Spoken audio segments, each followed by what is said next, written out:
13h, la direction du NPP face à la presse ce matin donne sa lecture de l'actualité nationale. Les sujets abordés à suivre dans ce journal. Et dans ce journal, les élus locaux du Centre-Nord tirent sur la sonnette d'alarme à propos de la situation des déplacés à l'heure du Covid-19.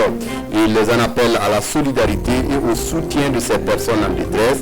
Réaction à suivre dans cette édition. Et dans cette édition Covid-19, les enfants sont-ils contagieux? Les derniers développements des cas de Covid-19 sur les enfants ces derniers temps en Europe posent des interrogations. Les autorités de santé s'inquiètent ainsi de l'émergence d'un syndrome multi-inflammatoire chez les enfants qui nécessite des soins intensifs. Bonjour et ravi de vous retrouver. La direction du MPP face à la presse ce matin donne sa lecture de l'actualité nationale. Covid-19, lutte contre l'insécurité, élections, les sujets étaient multiples. Sébastien Zongo. C'est un rang serré, ragaillardi et prêt à affronter les échéances électorales à venir que le mouvement du peuple pour le progrès est sorti de son 3e congrès ordinaire du 7 mars dernier, selon Simon Compaoré. Et voilà que la crise sanitaire mondiale du Covid-19 s'invite dans la partie. Pour le MPP, il faut tout de même tenir les élections envisagées pour novembre prochain. Nous avons convenu tous qu'il faut faire tout pour éviter qu'il y ait un vide juridique au Burkina Faso.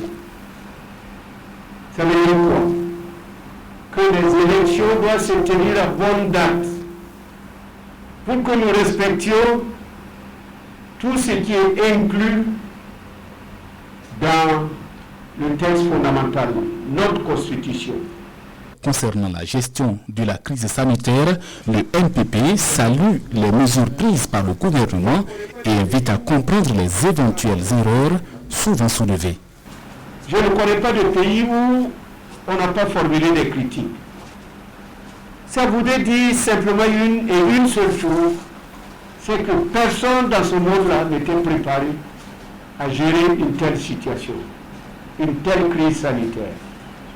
C'est pourquoi, à notre modeste niveau, nous avons eu aussi des manquements, des ratés. Mais il faut oser retenir que même dans ces hauts et ces bas, la tendance, elle est ascendante.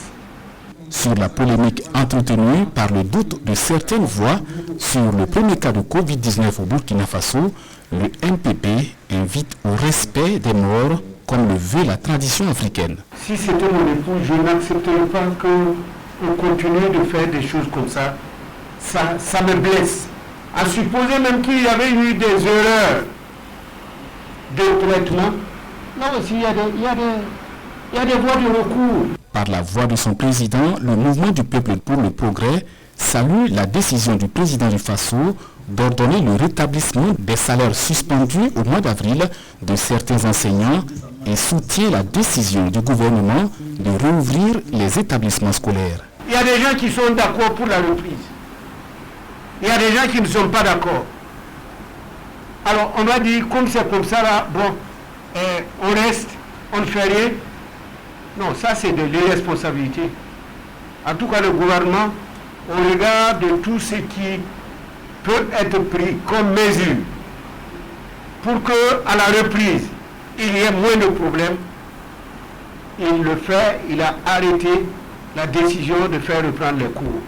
Le MPP est également favorable à la réouverture des marchés EYAR et autres activités fermées en raison du Covid-19, mais dans le respect des mesures barrières en la matière. Le ministre de la Sécurité était en tournée dans la région du sud-ouest du Burkina et il a pu rencontrer les éléments des forces de sécurité et de défense de Dédougou et de Gawa. L'objectif étant de les encourager dans leur combat quotidien contre l'insécurité et le terrorisme. Rubial Patrice Toé sur place à Gawa. Ousseini Compaoré aux côtés des forces de sécurité intérieure du sud-ouest. Objectif, féliciter et galvaniser les troupes au front dans la lutte contre le grand banditisme et le terrorisme. J'ai eu l'occasion de les remercier pour le travail qu'ils effectuent sur le terrain. Comme vous le savez, ce n'est pas un petit travail. Au niveau de la cohésion sociale, ils interviennent. Au niveau de la lutte antiterroriste, ils interviennent. Et tout dernièrement, avec Covid-19, ils interviennent.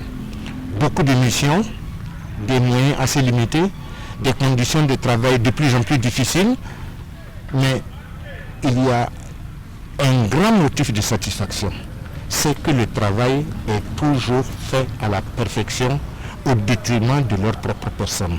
En les regardant, j'ai envie de dire bravo pour tout ce qu'ils ont fait et ce qu'ils vont faire. Les structures visitées ne manquent pas de difficultés. À la police comme à la gendarmerie, ce fut l'occasion de faire des doléances, espérant une oreille attentive du ministre. Je les ai bien entendus parce que les préoccupations qu'ils ont posées sont réelles. À notre niveau, il est question maintenant de mettre des priorités.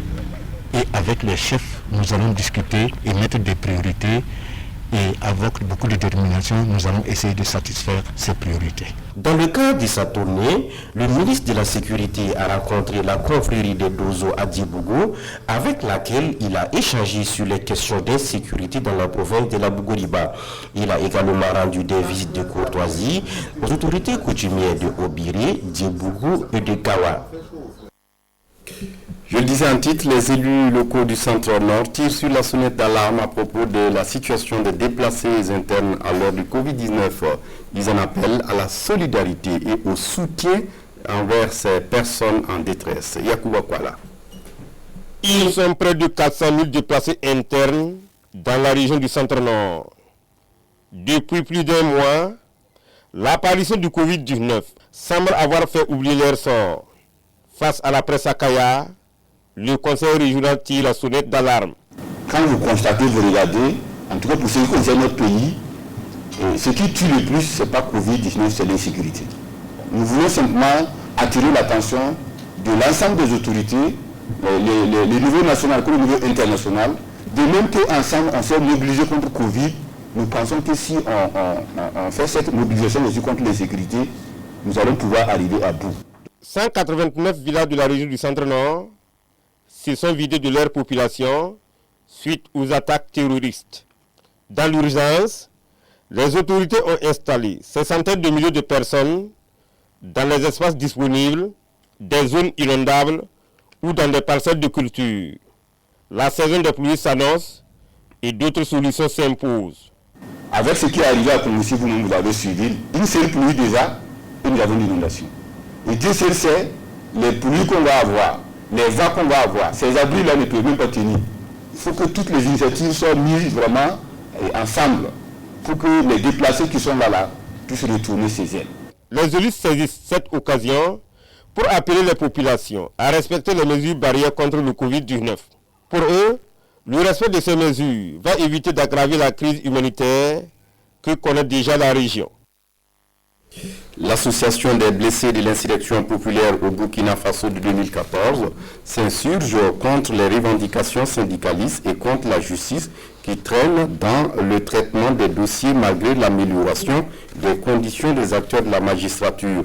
Face à la presse ce matin, les responsables de l'association donnent ainsi leur point de vue de la situation nationale. Le témoignage de Vincent Tiendarego. L'association des blessés de l'insurrection populaire au Burkina Faso veut faire entendre sa voix dans les affaires publiques. Face à la presse, l'ABIP-BF fait sa lecture de la situation nationale actuelle. À l'occasion de cette sortie médiatique, les insurgés blessés en 2014, ici représentés, s'insurgent surtout contre l'incessant tiraillement entre le gouvernement et ses partenaires sociaux. Une situation qui porte préjudice à l'intérêt général, selon eux, et c'est le monde syndical qui est plus interpellé. Refuser d'éduquer et d'évaluer des élèves pour une négociation qui n'a pas abouti n'est pas une justice sociale. Laisser un malade sans soin pour revendiquer un statut particulier n'est pas une justice sociale. Dès l'accession de son Excellence, le président Roch-Marc Christian Kaboré au pouvoir, les syndicats de la magistrature ont été les premiers à brandir le bâton de la grève. Leurs revendications ont été satisfaites au-delà de leurs attentes Et nous attendions maintenant les praticiens de la justice sur le terrain de leur art. Ici, les blessés de l'insurrection mettent leurs propres revendications en second plan. Ils se plaignent tout de même des prises en charge, des aides et autres soutiens publics qui n'ont pas été à la hauteur de leurs attentes. Et puis le port du masque est obligatoire depuis ce lundi 27 avril au Burkina Faso. À Fadan Gourmand, le respect de cette mesure n'est pas total pour les populations. Pour certaines populations, le gouvernement devrait accompagner les populations avec les masques ou travailler à une réduction des prix du masque. Pour d'autres, la mesure est salutaire et tous les citoyens devraient respecter et barrer la route au Covid-19. Ibrahim Sanou. Port du masque obligatoire. Une mesure du gouvernement qui entre en vigueur ce 27 avril 2020.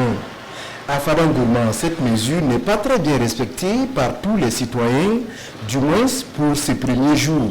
Moi je ne le porte pas, c'est juste que non, j'ai oublié, je n'ai pas l'habitude, des fois ça m'étouffe. Mais moi je pense que si le gouvernement partait vers ceux qui fabriquent, les demander de casser le prix pour que ce soit eux aussi leur apport pour lutter contre cette maladie. À ce moment, tout le monde pourrait avoir le masque à vil prix. Donc je me dis peut-être à 100 francs, à 50, 75. Il n'y a pas moyen pour payer ça. Il n'y a pas moyen. Le marché est fermé 28 jours. On ne va pas, c'est dépend seulement. C'est pas facile. Quoi. Si on t'a donné là, tu auras le courage de porter. Là, quand ça se perd là, tu auras le courage aussi d'acheter. Maintenant qu'il n'y a rien à notre disposition, on dit porter masque là, vraiment. C'est pas trop bon. Il faut que l'État aussi fasse quelque chose. Il faut qu'il nous aide. Aucun cas de contamination n'a été signalé à l'Est jusqu'à présent, mais certains usagers conscients du mal que cause le Covid-19 louent cette initiative du gouvernement qu'ils trouvent adéquate. C'est aujourd'hui que c'est mis en vigueur. On a demandé à tout un chacun de porter. Donc, je fais comme tout bon citoyen. Je porte mon masque pour éviter vraiment la contamination et protéger mon entourage. J'invite vraiment toute la population, tout citoyen, à vraiment se conformer aux mesures d'hygiène, à grouiller vraiment que... Parce que cette lutte, nous devons la mener ensemble. À l'ensemble, c'est une mesure vraiment très bien, parce que ça va permettre un peu la limitation de la propagation du coronavirus. Moi, personnellement, d'habitude, je le portais. Donc la mesure est venue en tout cas me trouver là-dedans. Donc si les gens acceptent ce que le gouvernement dit, ça sera bien. Je porte mon cache-nez chaque jour avant de sortir devant ma porte. Et ça continue comme ça. Au moment qu'on va dire qu'on ne parle plus de coronavirus au Burkina.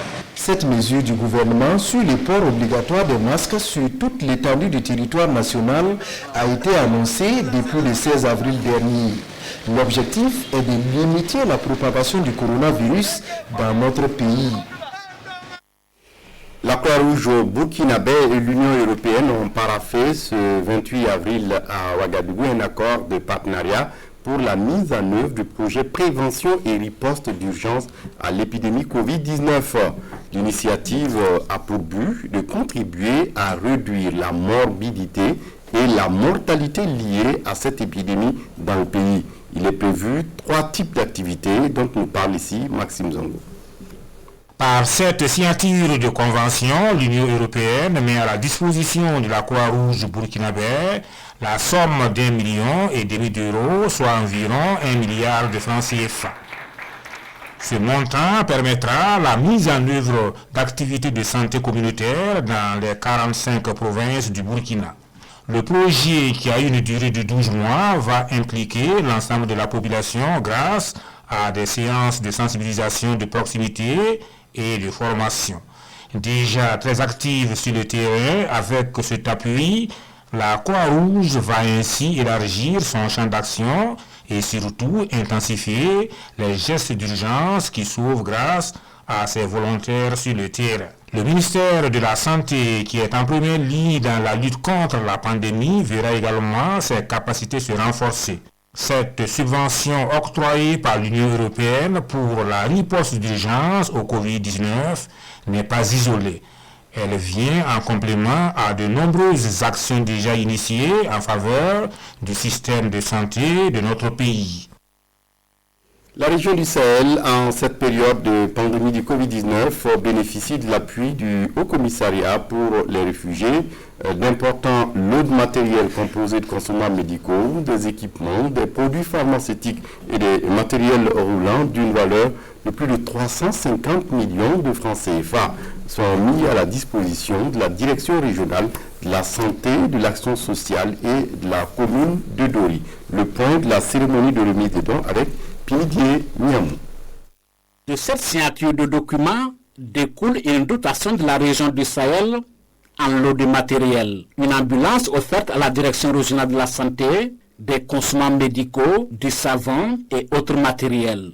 Le geste est du Haut Commissariat pour les réfugiés qui entend soutenir la région en cette période de la maladie à coronavirus et qui abrite des milliers de déplacés internes, mais aussi de réfugiés. Donc nous, on est là pour amener, que ce soit pour les populations locales qui ont accueilli pendant toutes ces années tous ces réfugiés, et aussi pour les déplacés internes qui ont tout laissé avant de repartir, trouver aussi asile ailleurs.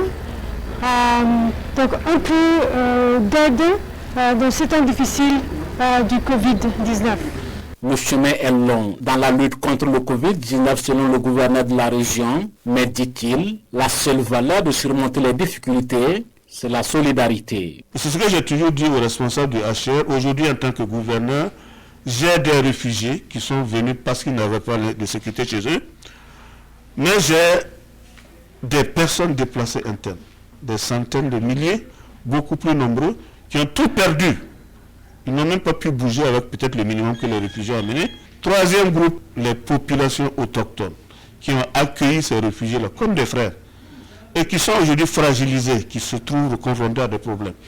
Ces trois groupes-là, il faut que nous travaillions à ce que les trois puissent de façon équilibrée être pris en charge. Sinon, s'il y a un déséquilibre, on peut avoir des problèmes. Merci pour ce que vous avez fait. Merci pour ce qui va venir. En plus de l'ambulance offerte à la direction régionale de la santé, 3 autres véhicules, dont le coût global est estimé à plus de 25 millions de francs CFA, sont offerts par HIR au commissaire du Sénou, de Soum et de Loudalan.